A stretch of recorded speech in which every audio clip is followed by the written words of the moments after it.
let's talk about how you can get WCAG 2.1 AA certification documentation.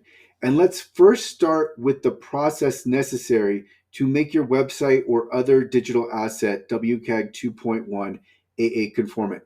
The first step is going to be an audit, and this is going to be a formal manual evaluation of your website where a technical accessibility expert is going to grade your website against the Web Content Accessibility Guidelines. In this instance, we are looking at version 2.1 conformance level AA. After an audit takes place and the report is delivered or the report is known, then remediation is going to take place. And with remediation, we are going to fix all of the issues that were found in the audit. After remediation, then we have a re-audit to make sure that everything on the website is indeed fixed. And if there are no issues, then we are going to be we have completed the process, and the website for the scope given is going to be completely WCAG 2.1 AA conformant. But if there are any additional or outstanding issues found, then that's when a secondary remediation takes place, and that is going to finish off all of the outstanding accessibility issues. And then the last phase, which is an optional but highly recommended one, is user testing. And with user testing, this is a process where we have a professional with one or more disabilities, typically using a screen reader or other assistive technology, and they are going to go through the website and relay their practical experiences. And so this is more of a practical exercise, but it's a highly recommended one. And so if you have user testing, that's really going to be a nice addition to this process.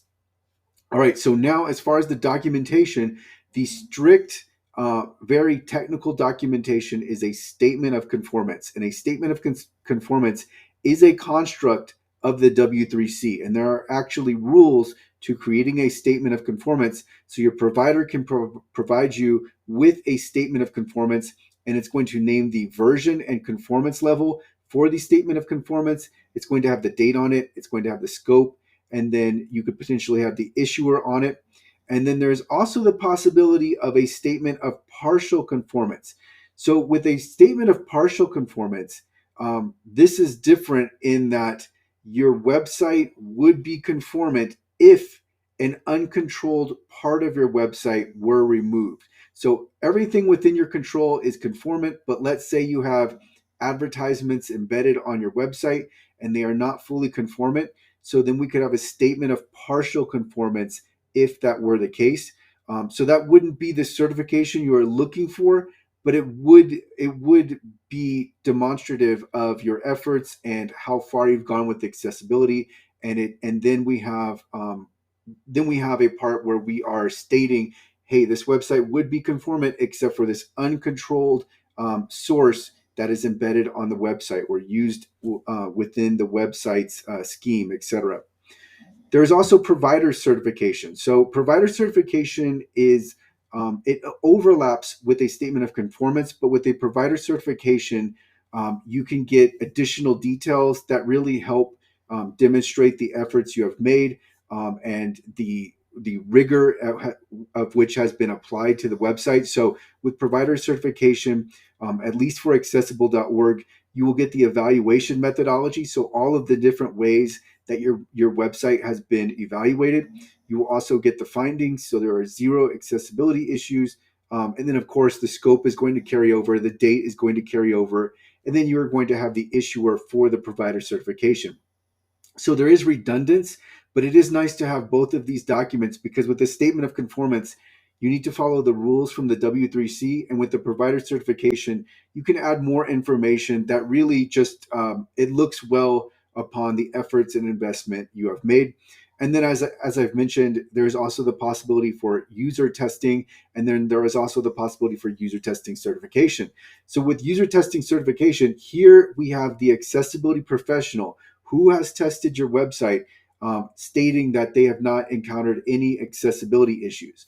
And so this certification is really nice to have. It is not a WCAG 2.1 AA certification per se, but it is really nice to have because it is evidence that your website is usable. In most cases, the certification is going to come from an accessibility professional who is blind or visually impaired. And so that's going to be really nice. It's going to be a really nice document to have that speaks to the accessibility of your digital asset. So I've run through several of these different blocks on the whiteboard, but this is really what is involved when you are looking for certification of your website or other digital assets accessibility. So there are different types of documents involved, but they really speak to the same thing. They are really nice to have in your document folder.